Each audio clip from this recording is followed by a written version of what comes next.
For me, cutting weight at the beginning of my career was like the hardest part. Right now, it's becoming easier. Every time that I do it, it's easier. And now that I have my nutritionist with me all the time, he can cook my food for me and all that. It's even easier. And now we have a lot of support from the UFC, in the UFC Performance Institute. So right now they're doing the meals, and they tell us what we can take as supplementation and stuff, so we don't have trouble with that. So Obviously, after the fight with Jeremy last time, emotions were running high. Now, have you calmed down a little bit, or are you still pissed off at him and how you perceive he behaved? no, you know what? You gotta be able to let go, you know. And after meditating a lot, reading books, and just passing time with myself and my friends, and talking to my family and stuff, I got to the realization that it is what it is. You cannot be living in the past. You'll be depressed. As I said before, if you are living in the past, you're depressed. You're living in the future, you have anxiety, and if you're in the present moment, you're happy. So all that I'm doing right now is focusing in this right here, right now, and because it's the only thing that we have. Despite that, now that you've had some time to think about it, maybe you've watched it back, do you think he could have fought on with that eye, or do you think he really needed to stop? He's the only one who knows that answer. But from my point of view, what I really think is that the situation overwhelmed them a little bit. What I think is that he could continue, but I'm not him. That's what I think. I'm not saying that he's whatever, but it's just hard to say something from my position. Of course, I was there, first row, and we're fighters. We're here to fight. But if you go back and see body language, he never attempted to fight again. And whenever you have an eye puke or whatever, or something hurts, you're like desperate to go back in there to finish that as soon as possible. You don't want to let more time run. And what happened that it was like a lot of time running, and it kind of was weird for me in the moment.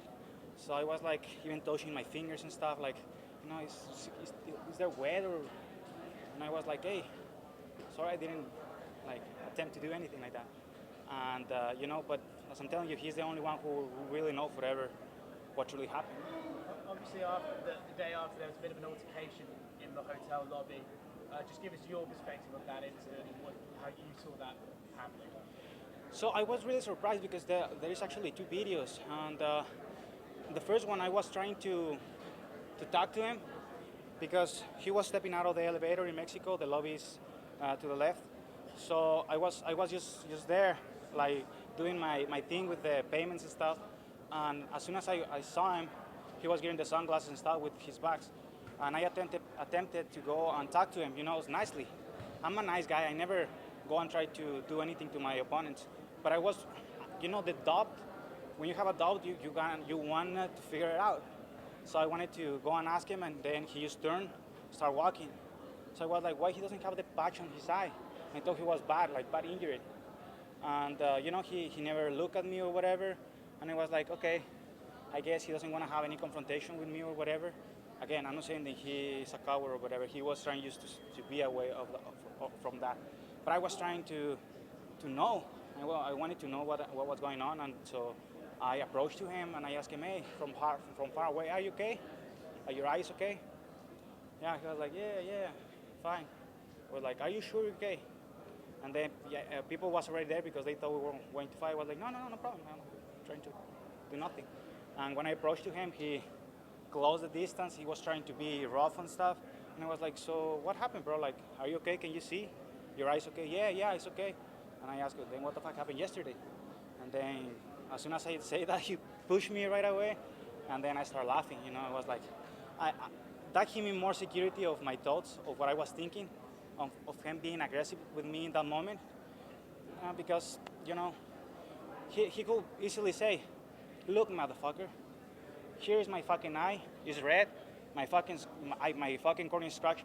I wasn't going to punch him or what. I would say, brother, I'm so sorry, I never attempt to do that to you.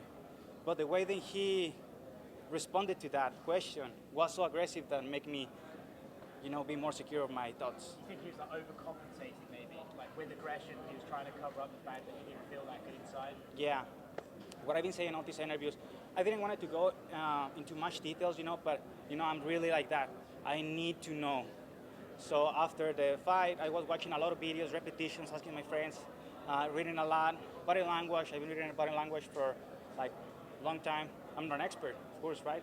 But as I could see, whenever he was holding the cage and he was like that, the doctors come and touch his shoulder, and he's like, come on, bro. The first reaction when somebody touches your shoulder is look to the way, then, and then he never attempted to fight.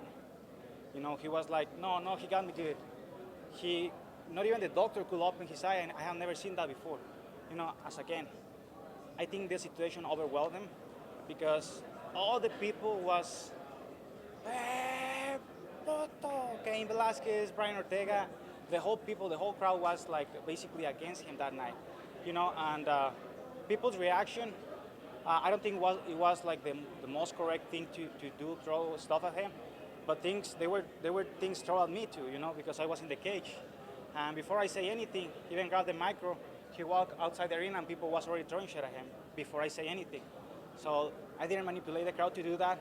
They did it because they saw what they saw and I see what I saw, and it is what it is, at the end of the day. All right, last one from me. Just with all this being said, do you think it was the right decision to do a rematch this quickly? I wanted to take my time. Why? Because it was a fucking hard camp, bro. The last one, and I didn't want it to go away real quick again, and it's gonna be like 12 weeks of camp. So it's a long camp, and your body start getting tired, your mind start getting tired because you're going hard. So that's why I didn't want it to go back there as soon as possible. Plus, he wasn't my first option. Whenever I was trying to move up in the rankings, he's behind me, and I say that before. And with that say, I mean, it's just something that we have to do. We have a job to finish, a job to do, and we're here to do it. With all the drama and everything, how excited are you to just move on and put this fight, this feud behind you? Yeah, I'm ready. I'm enjoying every moment of this training camp as well. It was a different camp for me. I approached this camp differently. My strategy is different. Everything basically was different because now we're fighting 3 rounds at sea level. I don't have all the pressure because it's support, but pressure at the same time. You're representing a country and your hometown where your people, your family, everybody's there. They're waiting for you to win. And you can get that as an inspiration, or it can draw you down. And I did take it as a motivation. Right now I don't feel pressure at all because of that. Have you run into him this week? Yeah, today. How was that? Nothing happened. Just he was like, that was weird because I was going for a run in the morning. So as soon as I was walking outside the hotel, I saw him like coming in. What a coincidence. I was like, fuck, man, whatever. Whatever happens, happens. So I stepped inside the door, and he was waiting for me outside, just looking at me weird. And I look at him, and I was like, okay. I already know what's going to happen Friday. So whatever you want to do, you can do whatever, you can say whatever, but we're fighting Friday. Have you noticed the fans have become more interested in your fight from the last one, given what happened after your last one? Yeah, I think so. Especially because I come from fighting Korean Zombie, that it was the knockout of the year, but it was a really good fight. And I think people want to see me perform, or how am I doing after the fight. And I think the whole situation in Mexico just created more drama around the fight and stuff. And a lot of people has been asking me a lot of questions about it and stuff. What I just say is my honest opinion, but everybody can think whatever they want. That's just my opinion. In a sense, do you feel like you're the main event on Saturday? It seems like obviously there's a big title, there's a big main event going on, but it seems like most people are excited for your fight. No, I don't think so. I think the main event is happening here for a reason, and the UFC wanted to make this happen real quick, and they couldn't give me a fight night. I was asking, hey bro, like, you promised me a fight night, or a main event, and they say no. This is what we have. Like, we have all Calder, and we can do much about it. This is the day. Would you prefer it was a 5-round fight? I like to fight because it's more experience for me. It's more minutes inside the octagon, and if you see my career, it's been really, really short career in MMA. So more rounds that I can get into the octagon is gonna get me more prepared for after.